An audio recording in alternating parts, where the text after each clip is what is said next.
বাড়তি শুল্ক পুনর্বিবেচনায় যুক্তরাষ্ট্রের সঙ্গে সরাসরি যোগাযোগ করবেন প্রধান উপদেষ্টা, জরুরি বৈঠকের সিদ্ধান্ত।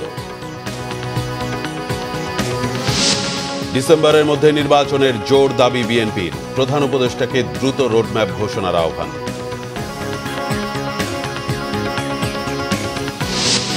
টানা ৯ দিনের ছুটি শেষে ফিরছে মানুষ, ধীরে ধীরে আগের চেহারায় ঢাকা, ব্যস্ত হয়ে উঠছে নগর জীবন। রাজধানীর শাহবাগে ফুলের দোকানে আগুন, দগ্ধ ৫ জনের চিকিৎসা চলছে ঢাকা মেডিকেলের বার্ন ইউনিটে।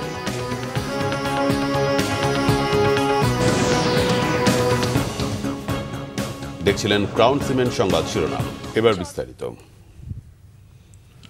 বাংলাদেশি পণ্যের উপর ৩৭% আমদানি শুল্ক আরোপ পুনর্বিবেচনার বিষয়ে প্রধান উপদেষ্টা সরাসরি যুক্তরাষ্ট্র কর্তৃপক্ষের সঙ্গে যোগাযোগ করবেন। ডোনাল্ড ট্রাম্পের এই সিদ্ধান্তের ফলে বাংলাদেশি পণ্য রপ্তানির ক্ষেত্রে সম্ভাবনা ও ঝুঁকি দুটোই থাকলেও বাণিজ্য ঘাটতি কমিয়ে রাখতে চায় বাংলাদেশ। শনিবার প্রধান উপদেষ্টা ডক্টর মোহাম্মদ ইউনূসের সঙ্গে বিশেষজ্ঞদের বৈঠক শেষে বাণিজ্য উপদেষ্টা শেখ বশির উদ্দিন এসব তথ্য জানান। মিরাজ হোসেন গাজী রিপোর্ট। বাংলাদেশি পণ্যের উপর যুক্তরাষ্ট্রের ৩৭% আমদানি শুল্ক আরোপের বিষয়ে করণীয় ঠিক করতে অর্থ বাণিজ্য খাতের সংশ্লিষ্টদের ডেকে জরুরি বৈঠক করেন প্রধান উপদেষ্টা ডক্টর মোহাম্মদ ইউনূস। সন্ধ্যায় এই বৈঠকে অর্থ, পররাষ্ট্র ও বাণিজ্য উপদেষ্টা, বাংলাদেশ ব্যাংকের গভর্নর, এনবিআর এর চেয়ারম্যান সহ সংশ্লিষ্টরা অংশ নেন। প্রধান উপদেষ্টা ডক্টর মোহাম্মদ ইউনূসের সঙ্গে বৈঠক শেষে সংবাদ সম্মেলনে বাণিজ্য উপদেষ্টা শেখ বশির উদ্দিন বলেন, যুক্তরাষ্ট্র শুধু বাংলাদেশের জন্য শুল্ক বৃদ্ধি করেনি, তারা যেসব দেশ থেকে পণ্য নেয় সবার জন্য এই নীতি গ্রহণ করেছে। তবে বাংলাদেশ বাণিজ্য ঘাটতি কমিয়ে রাখতে সজাগ রয়েছে। আমরা এখানে সম্ভাবনাও দেখছি, আর যে সম্ভাবনার বিপরীত যে বিষয়গুলো রয়েছে আমরা সেইগুলোকে সাম্যকভাবে উপলব্ধি করে বাণিজ্য ঘাটতি কমিয়ে এনে আমরা আশা করছি যে তুলনামূলকভাবে আমরা আমাদের প্রতিযোগী দেশের থেকে একটা ভালো অবস্থানে যাওয়ার প্রচেষ্টায় রত আছে। প্রধান উপদেষ্টা মহোদয় উনি সরাসরি যুক্তরাষ্ট্র প্রশাসনের সাথে যোগাযোগ করবেন, যেহেতু আমাদের নিশ্চিতভাবে সবচেয়ে বড় সম্পদ আমাদের প্রধান উপদেষ্টা মহোদয়, এবং ওনার যে আন্তর্জাতিক গ্রহণযোগ্যতা সেটাকে আমরা ব্যবহার করে আমরা যুক্তরাষ্ট্র প্রশাসনের সাথে আমরা যোগাযোগ করব। সংবাদ সম্মেলনে জানানো হয়, সরকার বিভিন্ন দিক থেকে কাজ করছে এ বিষয়ে, তবে সবকিছুই প্রকাশ করার বিষয় নয় বলেও জানানো হয়। তারা অত্যন্ত উৎসাহিত হয়ে তারা নিজের থেকে US trade representative, USTR, agriculture department ইত্যাদির সঙ্গে আমরা অ্যাপয়েন্টমেন্ট করে দিয়েছিলেন। তাতে বোঝাই যাচ্ছে শুরু থেকে আমরা এনগেজড আছি।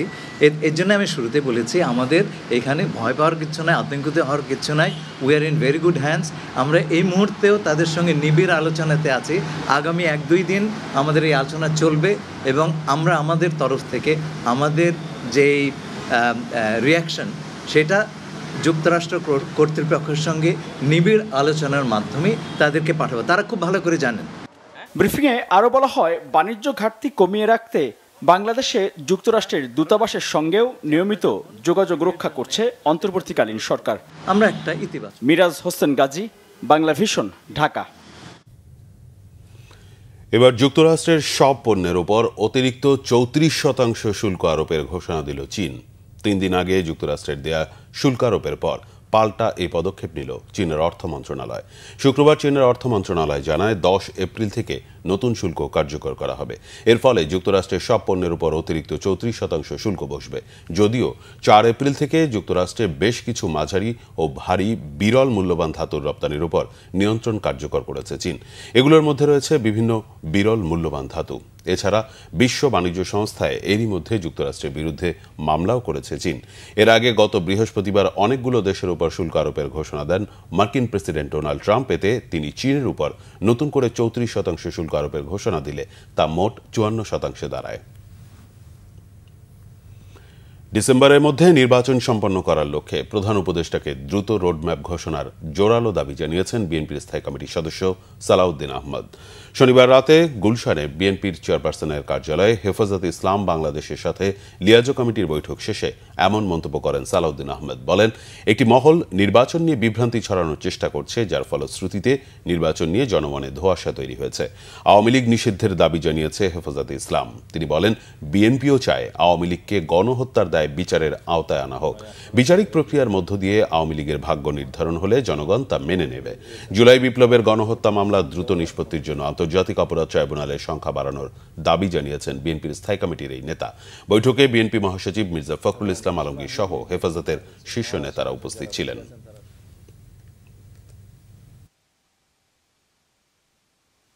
ডিসেম্বরের মধ্যে জাতীয় সংসদ নির্বাচনের জন্য মাননীয় প্রধান উপদেষ্টা আমাদেরকে আশ্বস্ত করেছিলেন, জাতির সামনে অনেকবার বলেছেন। কিন্তু প্রায় সময় দেখা যাচ্ছে কিছুদিন পর পর ডিসেম্বর থেকে জুনের থেকে ডিসেম্বরে এরকম একটা শিফটিং দেখা যাচ্ছে। আমাদের জোরালো দাবি, মাননীয় প্রধান উপদেষ্টা অতি অবশ্যই খুব দ্রুত নির্বাচনের রোডম্যাপ দিবেন, যাতে ডিসেম্বরের মধ্যে জাতীয় সংসদ নির্বাচন অনুষ্ঠান করা যায়।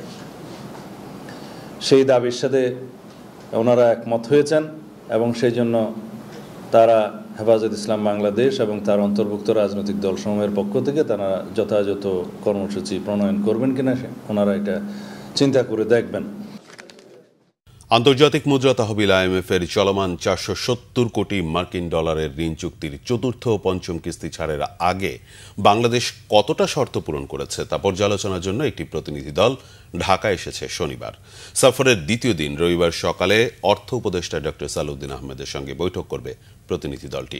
অর্থ মন্ত্রণালয় জানিয়েছে 6 এপ্রিল শুরু হতে যাওয়া এই আলোচনা চলবে 2 সপ্তাহ ব্যাপী। এ সময় প্রতিনিধি দলের সদস্যরা বিভিন্ন সরকারি দপ্তরের সঙ্গে ধারাবাহিক বৈঠক করবেন।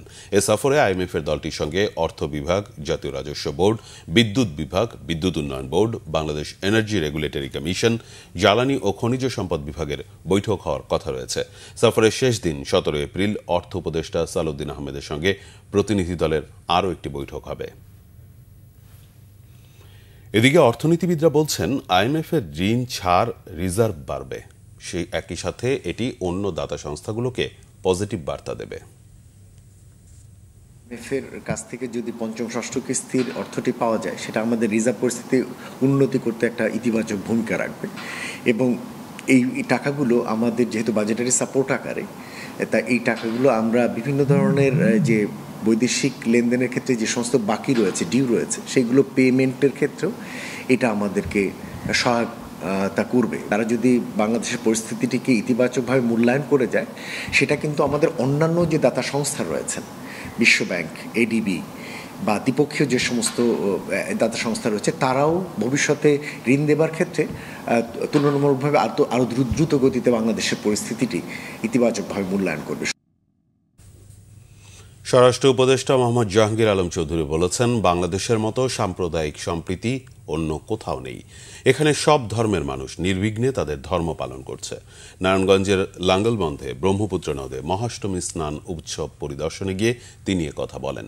দেশে সাম্প্রদায়িক সম্প্রীতি নষ্ট হওয়ার কোনো কারণ নেই বলেও মন্তব্য করেন স্বরাষ্ট্র উপদেষ্টা। এ সময় মহাষ্টমী স্নান উৎসবের জন্য নিরাপদ পরিবেশ তৈরি করায় নারায়ণগঞ্জ জেলা প্রশাসকের টিমকে ধন্যবাদ জানান অবসরপ্রাপ্ত লেফটেন্যান্ট জেনারেল জাহাঙ্গীর আলম চৌধুরী। এই স্নানকে ঘিরে নদীর পার ও ঘাট সহ পুরো এলাকা নিরাপত্তার চাদরে ঢেকে রাখে আইন শৃঙ্খলা বাহিনীর 1,500-এর বেশি সদস্য। টহল দেয় সেনাবাহিনী, নদীতে কোস্টগার্ড ও নৌবাহিনীর সদস্য সহ ফায়ার সার্ভিসের কয়েকটি টিম। হিন্দু, মুসলমান, বৌদ্ধ, খ্রিস্টান, এখানে কারো কোনো ভেদাভেদ নাই। আমরা এখানে সবাই আমরা বাংলাদেশি এবং বাংলাদেশি হিসাবে আমরা এখানে কিন্তু সবাই আসছি এবং আমরা এখানে একটা পুণ্য স্নান করে সবাই আপনাদের আপনার পূর্ণ সব সময় থাকতে পারি, এটার জন্য ব্যবস্থা করা হয়েছে। আমাদের এখানে সম্প্রদায় সমিতির চেষ্টা নেই, এখানকার সম্প্রদায় সম্প্রীতি সব সময় আছে। বাংলাদেশের মতো এত সম্প্রদায় সম্প্রীতি কোথাও নাই। এখানকার যত সম্প্রদায় সম্প্রীতি আছে, আপনি অন্যান্য আশেপাশে দেখেন কিভাবে কি ঘটে। আমাদের দেখেন এখানে আমাদের হিন্দু, মুসলমান, বৌদ্ধ, খ্রিস্টান সব ভাই বোনেরা কিন্তু একসাথে আসছে, সবাই কিন্তু কাজ করে যাচ্ছে। ঈদের ছুটি শেষে ঢাকা ফিরছে মানুষ। ভোগান্তি ছাড়াই এবারের ঈদ যাত্রা সম্পন্ন হওয়ায় সরকারকে ধন্যবাদ জানিয়েছেন যাত্রীরা। এদিকে ঈদের ছুটির পর শনিবার ঢাকার সড়কে যানবাহনের উপস্থিতি বেড়েছে। এতে মহানগরী ফিরতে শুরু করেছে চিরচেনা রূপে। আরো জানাচ্ছেন মোবাশ্বের আহমদ। প্রিয়জনের সাথে ঈদ উদযাপন শেষে জীবিকার তাগিদে রাজধানীতে ফিরেছেন কর্মজীবী মানুষ। তাই গেল কয়েকদিনের চেয়ে ঢাকার সড়কগুলোতে যানবাহনের চাপ আরও বেড়েছে। ব্যস্ততম নগরী ফিরতে শুরু করেছে তার চেনা রূপে। আজকে যেহেতু সরকারি সকল ছুটি শেষ, অফিস আদালত আগামীকাল থেকে খোলা আছে, সেই মোতাবেক কিন্তু এখন আমরা দেখতে পাচ্ছি যে ঢাকামুখী যে মানুষের ঢল, এগুলো কিন্তু আস্তে আস্তে বৃদ্ধি পাচ্ছে। দেশের উত্তর পূর্বাঞ্চলের বিভিন্ন জেলা থেকে ঈদের ছুটি কাটিয়ে পরিবার পরিজন নিয়ে ঢাকা ফিরছে মানুষ। কমলাপুর রেলওয়ে স্টেশনে তাই ফিরতি যাত্রীদের ভিড় আরও বেড়েছে। এবারের ঈদে দীর্ঘ ছুটি থাকার কারণে যাত্রাপথে ভিড় কম ছিল। যাওয়ার সময়ও নির্বিঘ্নে ভ্রমণ করতে পারায় স্বস্তি প্রকাশ করেছেন যাত্রীরা। সবকিছু মিলে ভালোই ছিল, আগের চেয়ে অনেক বেটার মনে হয়েছে। রাস্তায় কোনো ছিনতাইয়ের কোনো সমস্যা নেই, খুব ভালোভাবে আসছি। এবার আসলাম ট্রেনে, টিকিট পাইতেও কোনো ধরনের সমস্যা হয়নি। জাস্ট টাইমে ট্রেনের টিকিটটা পেয়েছি, এমনকি জাস্ট টাইমে ট্রেনও ছেড়েছে। আলহামদুলিল্লাহ আমরা খুব ভালোভাবে আসতে পেরেছি। দক্ষিণ ও পূর্বাঞ্চলের মানুষ ফিরছেন সড়ক পথে। সায়দাবাদ, গাবতলী, মহাখালী সহ বাস টার্মিনালে থামছে বিভিন্ন জেলার বাস। বাবা মার সাথে ঈদ পালন করে আসলাম, অনেক ভালো লাগলো। আমরা আজকে সকালবেলা রওনা দিচ্ছি, আলহামদুলিল্লাহ কোনো সমস্যা হয়নি, আসার সময় কোনো জ্যাম পাইনি। আমি তো সরকারি একটা জব করি, তাই আমার কালকে আমার সকালবেলা আমার 9টার মধ্যে অফিসে যাইতে হবে। আগামীকাল থেকে কলেজ খোলা, কর্ম শুরু হবে ইনশাআল্লাহ। গত বছর অনেক হ্যারাসমেন্ট হয়েছে, কিন্তু এই বছর অনেক ভালো হয়েছে আর কি। রাস্তায় কোনো যানজট নেই আর কি, সবকিছু ক্লিয়ার। এবারে অনেক সুস্থ পরিবেশ। ধন্যবাদ ডক্টর ইউনূস স্যারকে, অসংখ্য ধন্যবাদ। মোবাশ্বের আহমেদ, বাংলা ভিশন, ঢাকা। রাজধানীর শাহবাগে ফুলের দোকানে আগুনে 5 জন দগ্ধ হয়েছেন। দগ্ধদের ঢাকা মেডিকেল কলেজ হাসপাতালের বার্ন ইউনিটে ভর্তি করা হয়েছে। শনিবার রাত 10টার দিকে গ্যাস সিলিন্ডার থেকে আগুনের সূত্রপাত হয়। ফায়ার সার্ভিসের 5টি ইউনিট 1 ঘণ্টার চেষ্টায় আগুন নিয়ন্ত্রণে আনে। ফায়ার সার্ভিস গ্যাস সিলিন্ডার থেকে আগুনের সূত্রপাত বলে ধারণা করেছেন। দগ্ধ ব্যক্তিরা জানান, তারা শাহবাগে ফুলের মার্কেট সংলগ্ন একটি টিনশেড ঘরে গ্যাস সিলিন্ডারের মাধ্যমে বেলুনে গ্যাস ভরে বিক্রি করেন। রাতে তারা 5 জন সিলিন্ডার থেকে বেলুনে গ্যাস ভরছিলেন বলে জানা যায়। এ সময় হঠাৎ করে আগুন ধরে যায়।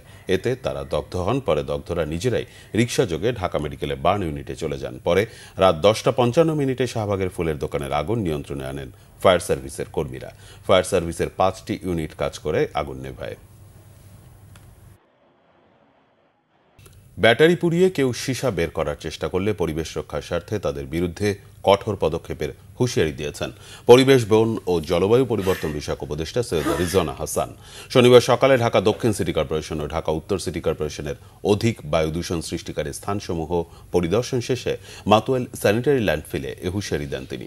উপদেষ্টার কাছে মাতোয়াইল এলাকাবাসী পরিবেশ দূষণ নিয়ে নানা অভিযোগ করেন। তারা বলেন, সেখানকার ময়লাতে আগুন জ্বালানো হয়, ফলে ধোঁয়ার দূষিত গন্ধে বাসাবাড়িতে বসবাস করা কষ্টকর হয়ে পড়ে। এ সময় তারা কয়েকটি স্টিল মিলের ধোঁয়ার বিষয়ে অভিযোগ করেন। এলাকাবাসীর অভিযোগের ভিত্তিতে আইনগত ব্যবস্থা নেওয়ার কথা জানান পরিবেশ উপদেষ্টা।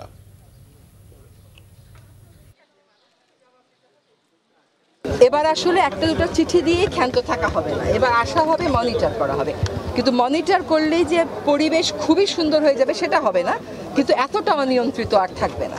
হ্যাঁ, কিন্তু সেজন্য আমাদেরকে আলটিমেট সলিউশনের কথা ভাবতে হচ্ছে। আর আলটিমেট সমাধান হচ্ছে ওয়েস্ট যাতে এরকমভাবে আমরা প্রডিউসই না করি।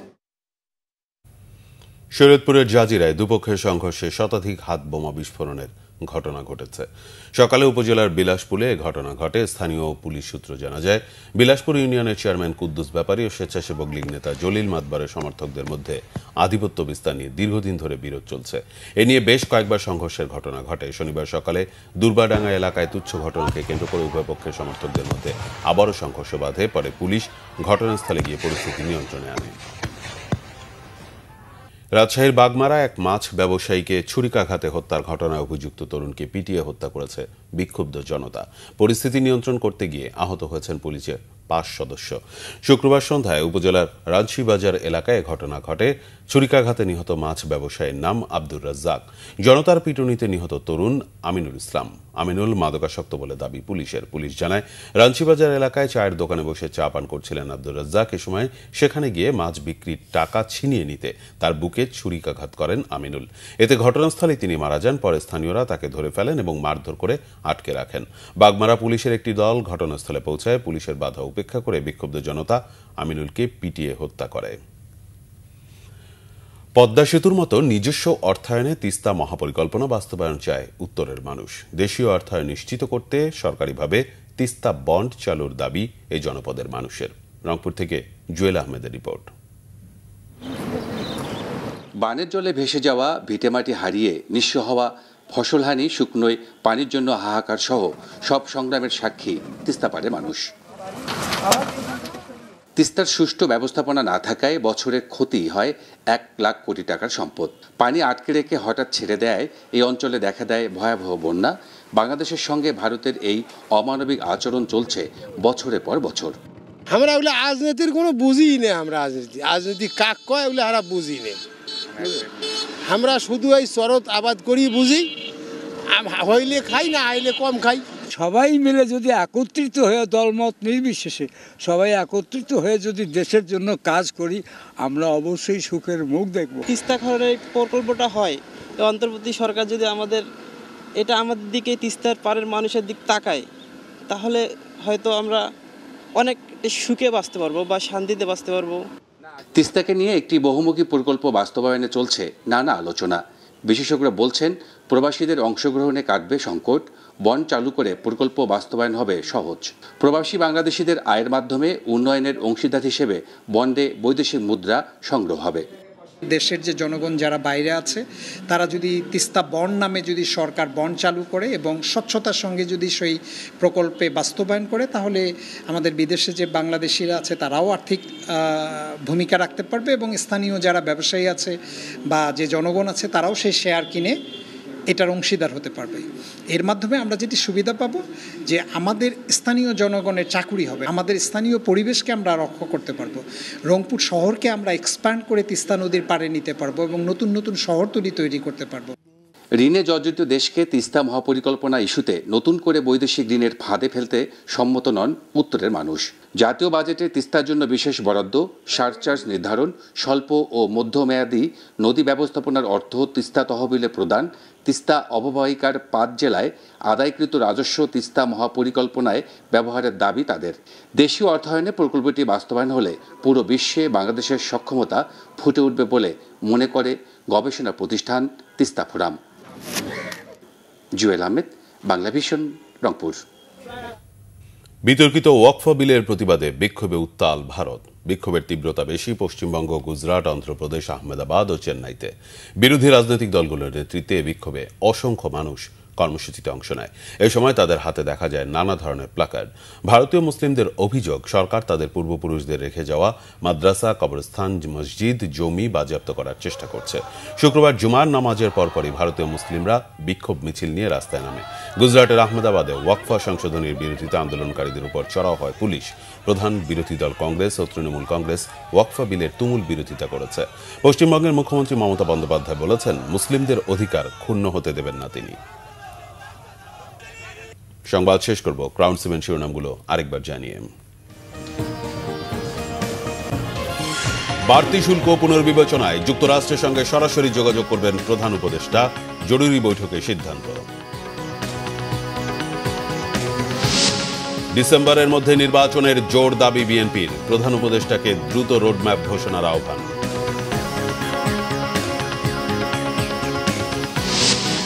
টানা 9 দিনের ছুটি শেষে ফিরছে মানুষ, ধীরে ধীরে আগের চেহারায় ঢাকা, ব্যস্ত হয়ে উঠেছেন নগর জীবন। রাজধানীর শাহবাগে ফুলের দোকানে আগুন, দগ্ধ 5 জনের চিকিৎসা চলছে ঢাকা মেডিকেলের বার্ন ইউনিটে।